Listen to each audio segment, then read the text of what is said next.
이 소설은 한밤중에 사람이 나타나도 자신의 본분을 망각하고 짖지 않는 개를 통해 해방 이후 소련, 일본 사람들이 내 것을 빼앗고 이 땅을 휘젓고 다녀도 아무 말도 저항도 못하고 여전히 눈치 보며 종속성에서 벗어나지 못하는 당시의 북쪽 백성, 국민들을 비유한 표현이라고 생각합니다. 하지만 작가는 등장인물을 통해 담담하고 자연스럽게 1인칭 관찰자의 위치에서 이야기를 전개하고 있습니다. 해방 이후의 혼란한 북쪽 현실을 그려낸 작품이라고 볼 수 있는데요. 소설 속에서 짖지 않는 개처럼 느닷없이 맞은 해방 때문에 정체성을 잃은 사람들의 생각, 말, 행동을 들여다보면서 혼란과 갈등의 한 시대를 살아가는 사람들의 모습을 상상해보는 시간이 되시기를 바랍니다. 그럼 낭독을 시작하겠습니다. 염상석, 짖지 않는 개.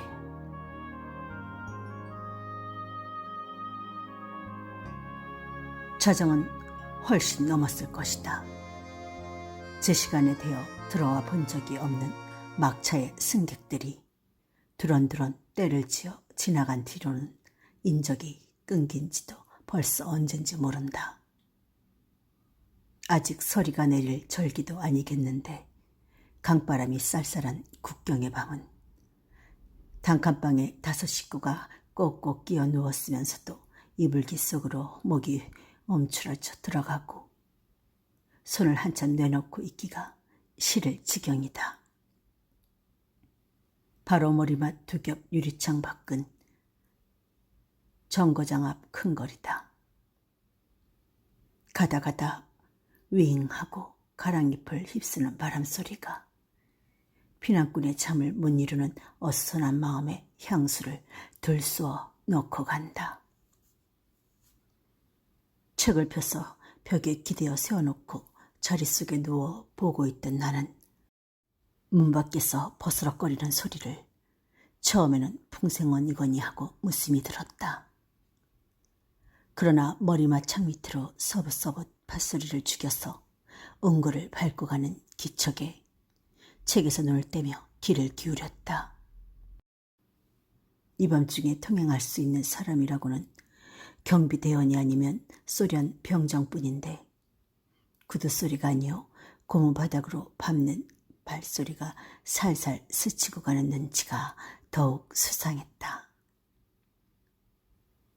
그렇게 생각하니 조금 전에 바스락거리던 소리가 정녕 바로 윗집 대문을 건드려 보던 것이나 아닌가도 싶다. 아직도 치안이 잡히지 않는 이 시가에는 밤만 들면 도둑과 강간과 살인과 하룻밤에도 몇십 건씩 일어나는지 신문이 없어 자세한 것은 알 길 없고 신문이 있기로 자유로이 보도할 수가 없겠거니와 보도하려고 들지도 않겠지만 하여간 마음 놓고 잠도 잘 수 없는 요주음이다. 발소리가 쓰러진 뒤로는 바람결에 유리창이 흔들리는 소리 외에 다시 괴게하여졌다. 옆에서 아이들은 세상 모르고 숨소리도 없이 골아떨어져 있다. 다시 눈이 책으로 가서 읽던 데를 더듬어 찾노라니까 이번에는 뜰 안으로 난 방문 쪽에서 또 버스럭한다. 머리끝이 오싹하며 고개를 돌린 채 전신이 얼어붙는 듯 싶었다.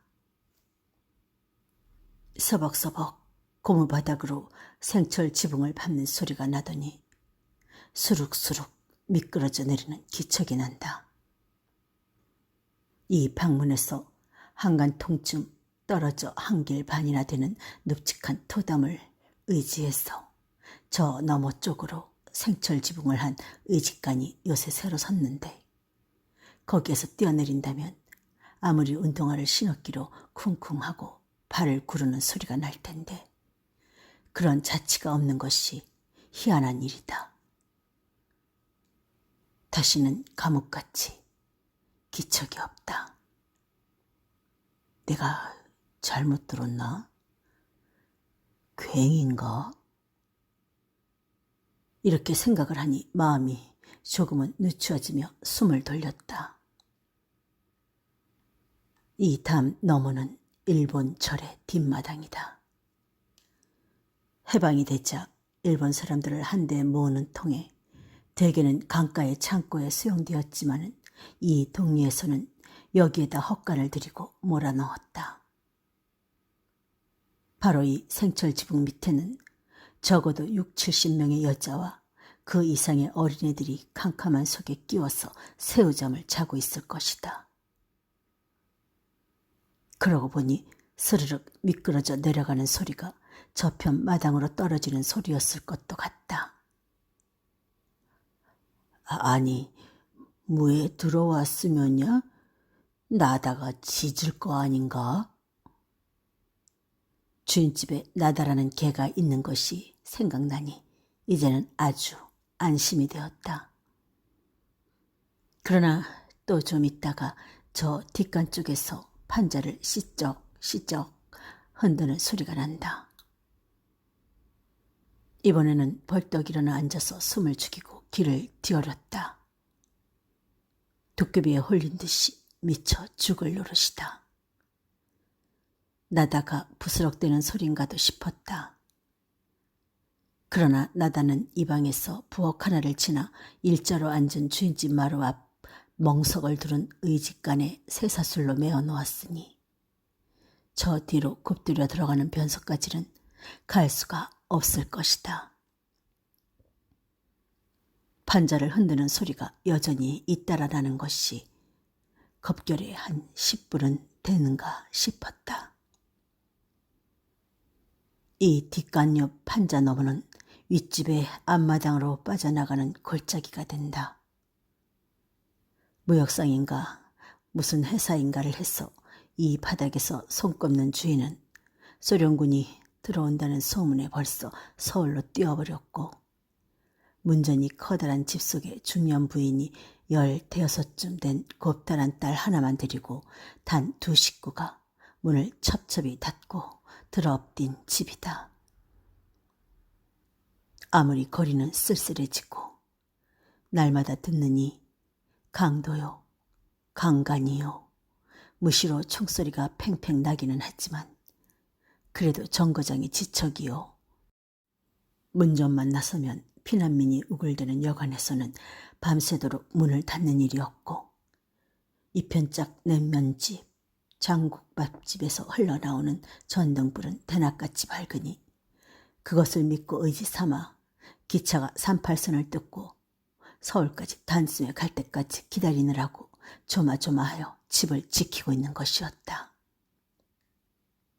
그것은 하여간에 아까 앞대문에서 부스럭거리던 것을 보아도 도둑이든 무엇든 간에 노리는 것은 윗집이구나 하는 짐작이 들자 조금은 절박한 생각이 늦추어지나 날마다 저녁이면 내게 와서 집의 딸년과 함께 국어며 역사, 지리를 서둘러 배우는 그 집 딸아이가 머리에 떠오르자 당장 자기 발등에 떨어질 불은 아니라는 마음의 여유가 생기니만큼 또 새로운 참혹한 걱정이 벌쩍 났다.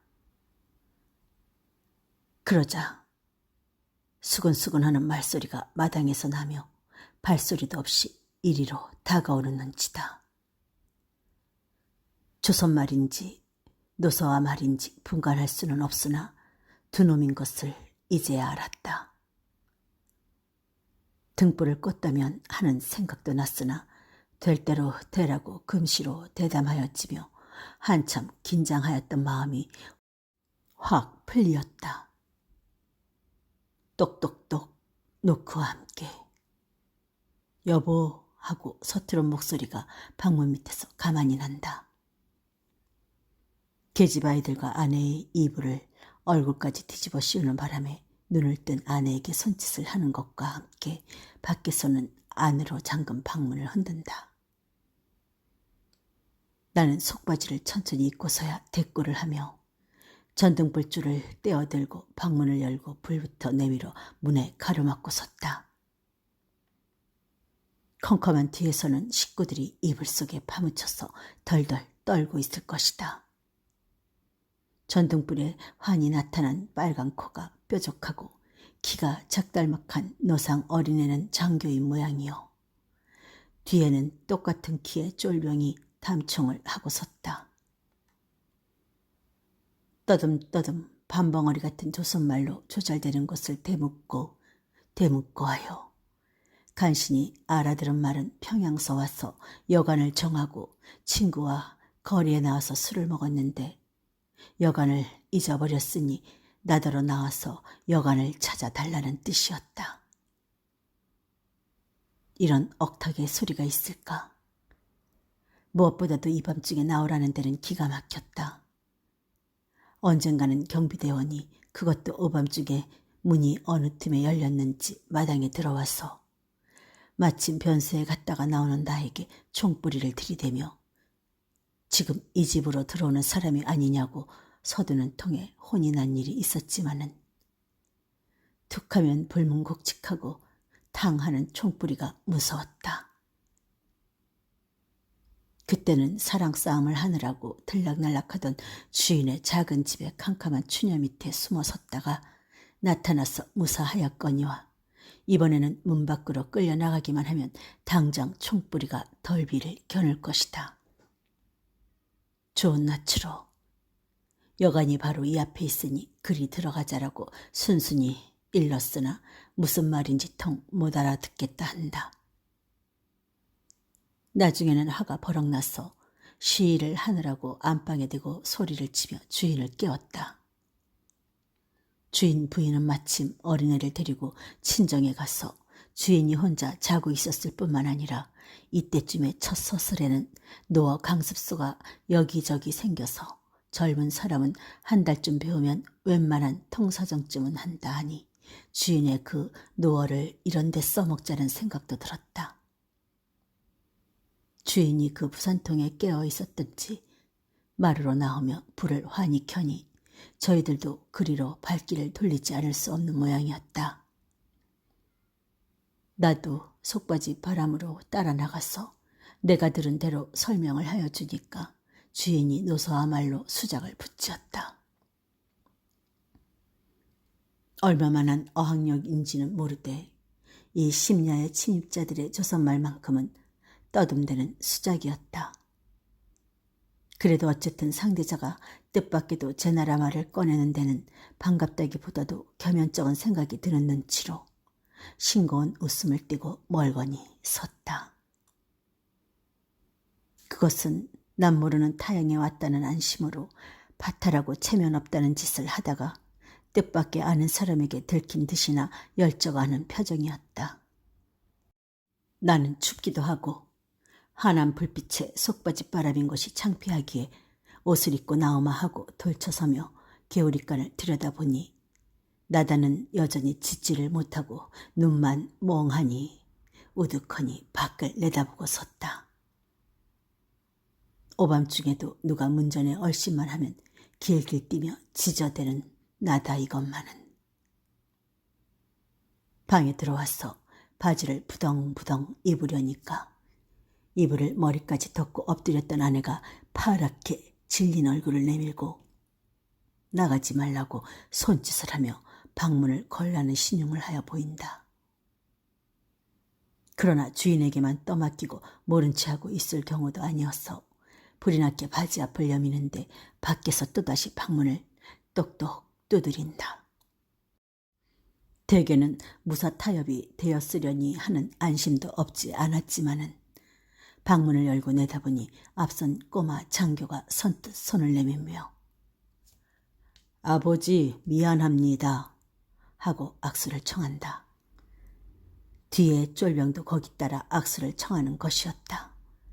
나는 그저 다행하다는 생각에 웃어 보이며 나와서 대문을 열어주었다.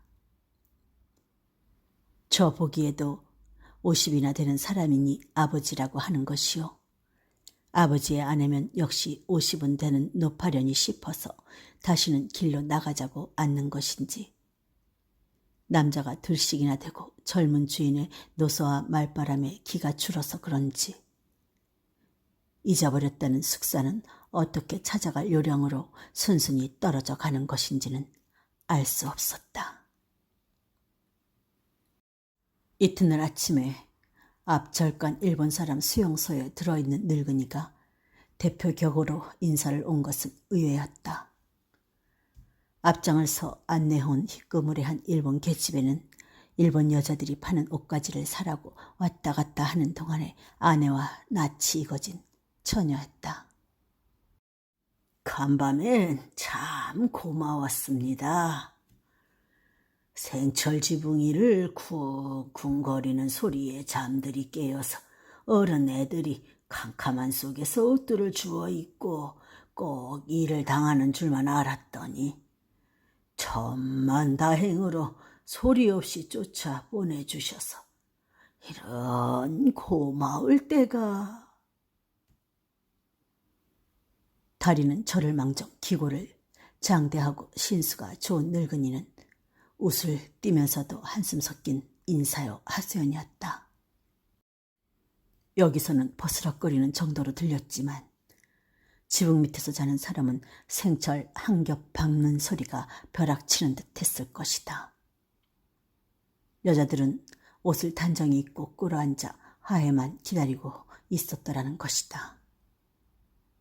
닭도둑처럼 일본 여자만 모아놓은 곳으로 야습을 하여 다니는 이 판에 마음을 놓고 잘 수도 없었지만은 제발 등에 불을 끄기 위해서나 민족적 감정으로나 이 앞집에는 색시가 수두룩하다고 똥기어 주리라고만 생각하였더니 말마금을 하여 돌려보내서 욕을 면하게 하여 주었으니 이런 고마울 때가 없다는 것이다. 저희들이 한 일을 생각하면 이 판에 조선 사람이 직접 손을 대지는 않더라도 기회만 있으면 저희들을 못살게 굴고 보복을 하려 들 줄 알았더니 그렇지 않은데 무척 감격하였던 눈치였다. 우리가 수작을 하고 있는 동안에 대문 밖에서는 묘령의 일본 처녀들이 웅성웅성 있는 것도 아침 햇살이 쫙 퍼진 신선한 공기 속에 화려한 한때의 풍경이면서도 어쩐지 가련하여 보이는 것이었다.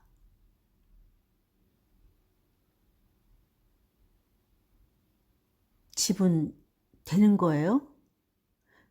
떠나면 어서 떠나고 우집에선 내일 아침 차로 떠난다는데 우리도 더 처지기 전에 결단을 하고 나서든지. 오늘도 K 과장집에 가서 원고를 정리하다가 저녁밥 때쯤 되어서 돌아오니까 아내가 또 이런 걱정을 내까리는 것이었다. 적산 신문사를 맡은 한편 적산 극장이 넷, 적산 인쇄소가 넷이나 되니 이것들을 중심으로 일을 하나 익혀놓고 가라 하여 도중에서 붙들린 셈인데 좌익 계열이 차츰 드세어 가서 일이 될상스럽지 않은 한편 나는 추워가니 기차는 통하지 않고 오두가도 못하는 딱한 사정이다. 그나마 로스키가 쓴다고 내놓으란다나. 우리커녕 K 과장도 쫓겨날 판인데. K 과장이란 도청 교육국의 문화과장이다. 이번 해방 후 L 위원장 밑에 나선 젊은 인텔리인데 적산 문화시설을 가지고 무엇나 해보자 하여 독신인 이 사람의 집으로 매일 모이는 축이 있는 것인데 이 집이란 것도 이번 통에 큼직한 것을 한 채 접수하였기 때문에 나더러 2층에 와서 들고 살림을 하라는 것이나 또 중간에 가르치고 나선 사람이 있어 야박하게 앞장을 질러 밀고 들어갈 수도 없기 때문에 머뭇거리고 있는 동안에 요사이 와서는 소련군에서 내놓으라고 또 하나 새치기가 들어 상치를 하고 있는 터이다. 아이고, 그나마 틀리면 어서 나섭시다. 설마 38선 넘는다고 쏘기야 하겠소? 아무리 밤중에 산길을 돌아가기로 남들도 다 가지 않나. 엊그제 그런 일이 있은 뒤 옆집에서 겁이 펄쩍 나 집을 일가에게 맡겨놓고 간다는 말을 들으니 아내와 아이들은 더욱 마음이 들먹거려서 조바심이다. 그러나 지방 신문일지라도 시설이 완비한 공짜 신문을 책임자가 맡으라는 것을 버리고 가기는 아깝고 주인 없는 극장이나 인쇄소가 니게 떨어지는 간에 낙착도 보지 않고 자리를 들 수는 없는 일이다. 게다가 걸핏하면 붙들려서 여자는 욕을 보고 남자는 어느 귀신이 잡아가는 줄 모르게 없어지는 판에 어린 것을 얻고 걸리고 하여 밤중에 산길을 돌파하기란 서울서 자란 우리 집 식구 따위로는 좀처럼 엄두가 아니 나는 일이었다. 나는 여전히 매일 아침만 먹으면 K가장 집으로 사진을 하였다. 독신인 주인이 도청에 사진을 하고 나면 드나드는 사람은 수월치 않으나 널찍하니 서재 삼아 좋았다. 드나드는 사람이 많으니 정보도 빨랐다. 그러나 어느덧 밀수입에 속을 같이 태어 이상한 공기를 빚어내게 되었다. 간혹은 늙은 것, 젊은 것 여자들도 나타나서 끼리끼리 속삭이었다. 이것들은 함경도에서 아편을 속옷 속에 차고 오는 용감한 낭자군이라는 것을 차차 알게 되었다.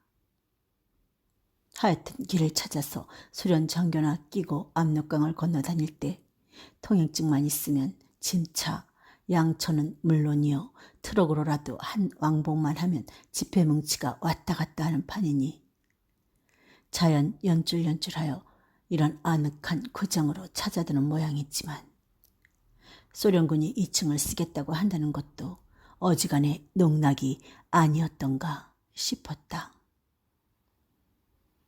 호위병을 세우고서 판차리고 밀수입 암거리가 마냥 벌어지는 저희들의 꿍꿍이 속이었던 모양이다. 사실 한 사날 후에 위층에 소련군 중위가 와서 들었다 하더니만 당장 마당에는 나무가 한 트럭 쌓이고 위층에 난로를 놓는 길에 아래층에도 큼직한 스토브를 어디서 증발하여 온 것인지 놓더니 길을 넘도록 쌓아놓은 통장작을 저희 집 것처럼 들이집혀서 따뜻한 대낮에는 우통을 벗고도 땀이 날 지경이었다. 나뭇값이 나날이 껑충껑충 뛰어오르는 초겨울에 소련 장교가 제 나라에서 가져온 것도 아니겠고 공짜니 떼자고 들이집히는 것이겠지만은 하여간 이 아래층이 그만큼 통하는 것이었고 그 바람에 나는 그 2층을 놓치고 말았다. 노상 어린애야. 키는 짝달막 한 개. 그러니 중이쯤 되어가지고 계집애를 둘씩 차고 있으니 사령관은 후궁 3천원 못 돼도 한 30명 끼고 놀겠지. 난로 앞에 꿰는 젊은 사람들의 입에서는 이렇게 씨부렁대는 소리가 나왔다. 사령관에게 조선 여자만은 손을 대지 말라고 명령을 해달라고 청을 하니까 사령관 말씀이 4, 5년 동안 전지로만 휘돌다가 온 우리 부하라는 것을 양지해 주시오 라고 대답하더라든가. 하! 이런 소리도 누가 꺼낸다. 그러나 다행히 2층에 주야로 교대해서 번을 든다는 두 계집아이는 일본 처녀라 한다. 키가 작달막한 노상 어린 중이라니 저번에 우리 집에 닭도둑처럼 들어와서 아버지 하고 악수를 하고 가던 그 자식은 아닌가 하는 혼자 생각을 하면서 밤번 낮번을 돌려가며 든다는 그 일본 계집애가 어떤 집 아이들인지 궁금도 하고 가엾은 생각이 들었다. 어느 날인가 변수에서 나오다가 위층에서 물통을 들고 통통 내려오는 계집애와 딱 마주쳤다. 계집애는 주춤하며 깜짝 놀란 눈으로 말똥이 바라보다가 선뜻 마음을 돌려 싱긋이 웃음을 지어 보이며 지나쳐 부엌으로 들어갔다. 수도의 물을 길러 내려온 것이다. 어디서 본 애다 하는 생각과 그 해맑은 예쁘장한 모습에 끌려 어디선가 본 법한데 언제 이리 왔나? 하고 부엌에다 대고 소리를 쳤다. 네, 묘심사 뒤에 사시죠? 이런 데서 뵐 줄은 몰랐어요. 저도 깜짝 놀랐어요. 물고동을 틀고 돌아다보며 의외로 정답게 대꾸를 한다. 따는 소련군인이 닭도둑처럼 들어왔던 이튿날 일본 사람이 인사를 왔을 때 대문간에서 기웃거리던 계집 아이들 팀에서 눈에 띄던 한 아이였다. 노소와 사람 옆에 시중을 들고 있는 이만큼 얼굴빛이 같은 이 늙은 사람이 정다운 눈치인지도 모르겠다. 어떻게 이리 오게 됐나? 나는 부엌으로 발을 옮기며 일본 사람의 생활이며 위층 소식이 듣고 싶어서 호기심을 가지고 말을 다시 붙였다. 처녀는 얼굴빛이 살짝 붉어지며 우울한 기색으로 눈을 내리깔았다. 지금도 그 절에 있나? 아니요. 방을 다시 얻은 게로군. 처녀는 생끝 웃어만 보인다. 노소와 장교의 시중을 들게 된 덕분에 저의 식구만 수용소에서 빠져나왔는지다. 오늘은 원고 정리에 손을 떼는 날이었다.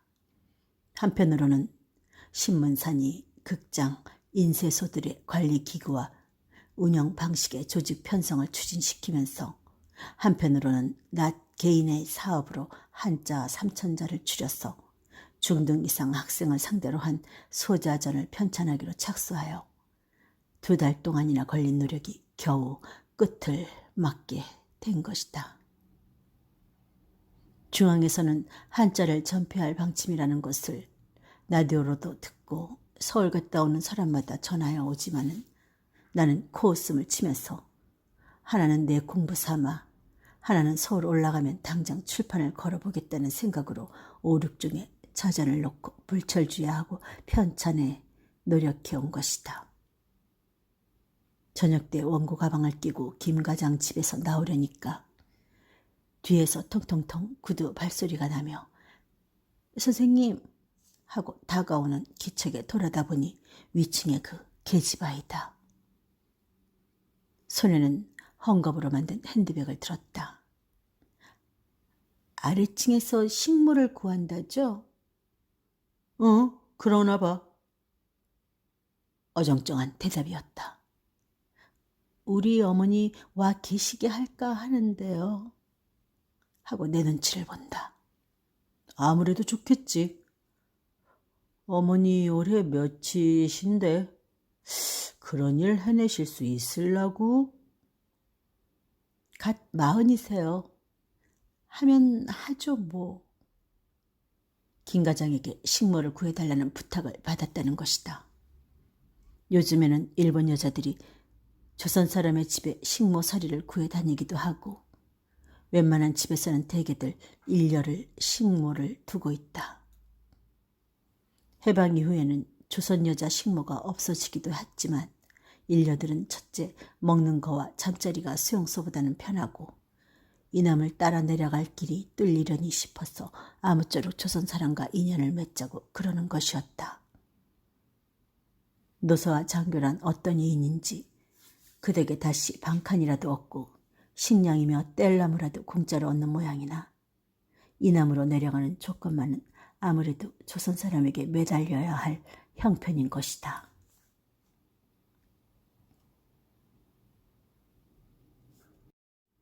이틀쯤 후에 김 과장이 들어앉았는 공일날 식모로 선을 베러 온 처녀의 모친은 얌전한 중년 부인이었다. 마지못해 나섰겠지만 식모살이로서는 아까운 여염집 아낙네였다. 아무리 보아도 이때껏 식모를 부리었을 사람이라 악에 받쳐서 나서기는 하였어도 수줍은 태도였다. 주인 양반은 뭘 하셨나요? 저마치 떼어놓고 바라보는 그런 감정이면서도 얼마쯤 동정과 호기심을 가지고 나는 옆에서 말을 붙이었다. 지금 안 계셔요. 되도록은 말을 피하려는 눈치였다. 나중에 김 과장에게 들으니 남편은 지방법원 판사였다고 한다. 이 아낙네가 이 집에 와서 살게 된 뒤 그 지방법원 판사가 경찰 사법관계의 고관들과 함께 시베리아로 추방되었다는 말과 또 위층의 장교가 주선을 해서 어쩌면 무사히 되돌아오게 될지도 모른다는 말을 들었다. 위층의 딸과는 달라서 아래층의 어머니는 이 집 살림을 맡아보기도 하거니와 추운 날씨에 통근하기가 싫다고 아주 금침을 가져다 두고 묵었다. 손님이 뜸하고 조용한 한나절에는 책상머리에서 떨어져 난로 앞으로 다가와서 나하고 곧잘 이야기가 어울리기도 하였다. 언젠가는 위층에서 딸이 내려온 것이라고 조그만 워트캅 병을 따고 달걀 삶은 것을 내놓아서 의외의 대접도 받았다. 저번 날 노사와 장교가 침입했을 때 절간에는 손을 내지 않게 해주었다는 좋은 인상과 이 집에 와 있게 말을 잘해준 인사로는 그러는 것이겠지만은 서울까지만 데려다가 주면 거기서부터는 곧 일본으로 갈 수 있으리라는 희망에서 이 판에 이런 융숭한 대접을 하는 것인 모양이다. 위층에 있는 장교라는 아이가 키가 짝달막하고 얼굴이 어정쩡하더니 저번에 남을 놀래던 닭도둑놈이나 아닌지. 하여간 하고 한 날 생돼지 고기와 달걀 삶은 것만 먹는다니 계집아이 둘을 낱번 반번으로 끌어들여 놓고 지죽은 듯이 자빠져 있기만 하니까 그런지도 모를 것이나 하여간 그 덕에 얻어걸린 술이요 달걀이었다. 대관절 장교란 자도 보고 싶고 반번을 든다는 아이도 누구인지 궁금하나 일체 눈에 띄지 않는다. 그러자 하루는 아침 후에 김과장 집에를 가보니 식모가 눈에 띄지 않는다. 아래도 조용하고 위층도 감감하기에 그런가 보다고 내버려 두었더니 점심때쯤 되어 식모가 달려들며 자기 남편이라고 머리가 반백이나 되고 누런 홀테 바지 작업복을 입은 남자를 내게 소개하는 데는 좀 얼떨떨하였다.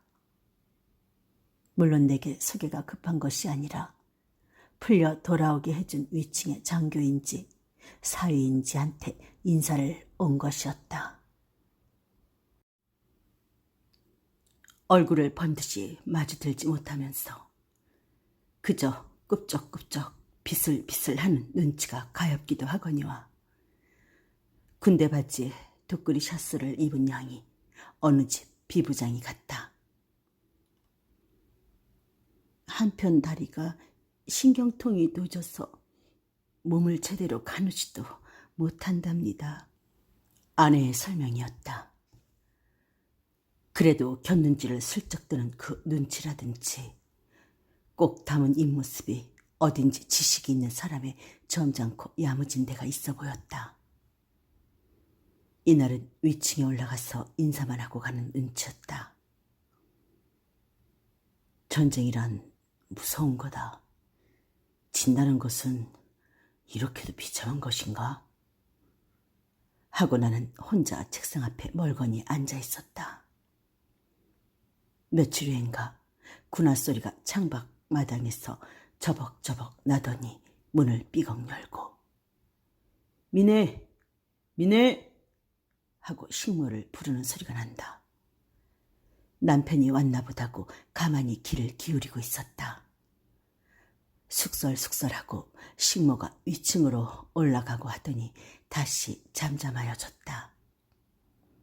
나는 피로한 끝에 난로 앞으로 건너가며 요새 영감의 다리가 낫소? 하고 말을 붙이었다. 부대에 취직이 됐죠. 지금도 위층 장교들어 나오라고 알리러 왔어요. 하며 식모는 위층에 기척을 엿듣듯이 그리로 귀를 기울이는 것이었다. 영 잘 됐구만.